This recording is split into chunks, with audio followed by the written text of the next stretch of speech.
up? Perjured back here with another video. I decided to make a dedicated review video on the MSI Ventus 2X GeForce RTX 5060 Ti by Nvidia. Now this is a 16GB version with the latest GDDR7 technology, and this is the OC version. So right on the back of the box, it shows you all the key features, like it has a metal backplate, Stormforce fans, afterburner, dedicated ray tracing cores, AI enhanced graphics and performance, that Blackwell architecture, and so forth. The design is very clean. It matches the PC I'm gonna put it in. And if you are interested in seeing that PC build, I actually have it on the channel. It's called the Inquisitor. I decided to make a dedicated GPU video for this, considering the other video was almost around 30 minutes, and I figured I would make a dedicated video for this for people who might just want to buy the card and see what it's all about. We have a few games on the Inquisitor already set up, but we're going to be including even more games in this test at both a 1080p at its highest setting with DLSS plus boost, HDR, and ray tracing if the game includes it. It's also going to be tested in a 4K at the same quality settings. And with that, Call of Duty at 1080p almost went up to 300 FPS, while in 4K it went up to 160. I didn't include the temperature readings because all of them pretty much stayed at 81 Celsius to 83 Celsius, which is the optimal range. Rainbow Six has ran at 255 FPS in 1080p, while it ran 70 to 80 plus FPS in 4K resolution. With a VRAM of 6 gigs, GPU power of 170, and GPU utilization of 98%. Overwatch has ran 330 FPS to 350 at full 1080p resolution, with a GPU power at 155 watts and GPU utilization at 98%.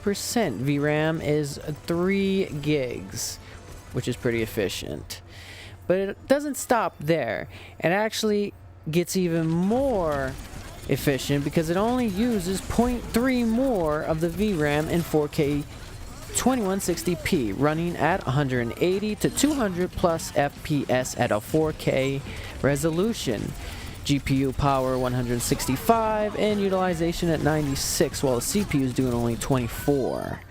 1% lows is 150 to 160, which isn't bad. Getting into Destiny 2, at a full HD resolution it ran 230 FPS to 240 with a GPU power of 140 and only 2.7 gigabytes of virtual RAM used.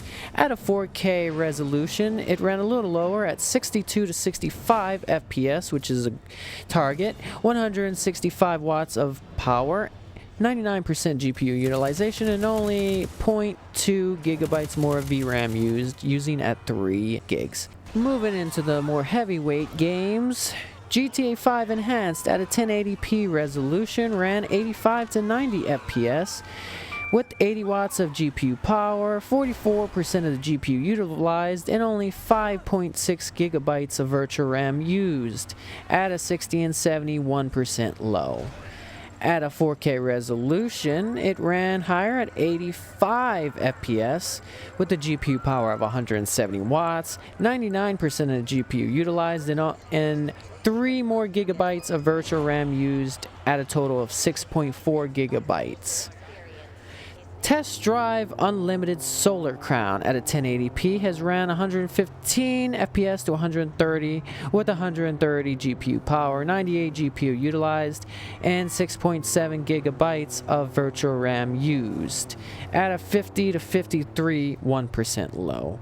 4K looking way better, ran slightly lower, 40 to 43 FPS, 151 watts of GPU power, 99% GPU utilization, and 7.9 gigabytes of virtual RAMs, with 40 to 51% lows. Alright, here's our final game, being Mortal Kombat 11. Unfortunately, frame skip lock couldn't be turned off. I just don't know why.